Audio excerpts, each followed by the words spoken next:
好開心咯，真係好榮幸。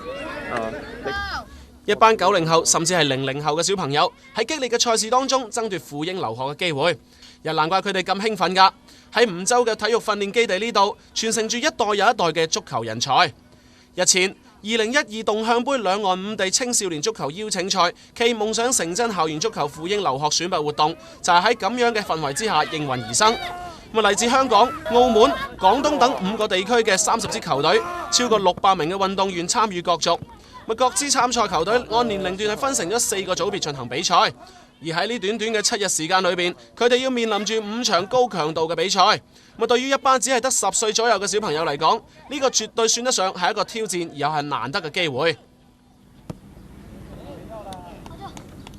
雖然話佢哋冇細膩嘅腳法，但係面對勁敵嘅情況之下，令佢哋體現到團隊配合嘅重要性。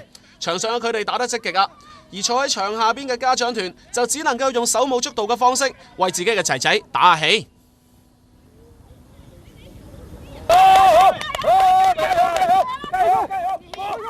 睇下佢哋幾咁落力，而遠道而嚟嘅香港隊能夠同國內嘅隊伍切磋球技，令佢哋係獲益良多㗎。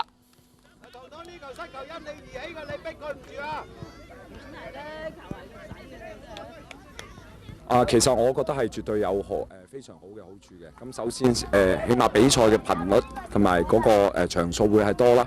因為其實好難每一日都有比賽嘅喺香港。咁佢哋其實喺呢7日裏面咧，基本上連續5日咧都會有比賽嘅。咁呢個係好難得嘅，因為國內嘅小朋友咧嘅體能咧係比較好嘅。咁我哋香港咧係比較缺乏嘅。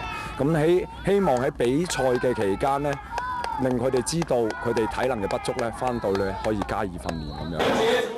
喺經過多場激烈嘅較量之後，最終嚟自廣州嘅燕子崗體校、荔灣坑口小學以及西村體校分別獲得3個唔同組別嘅冠軍。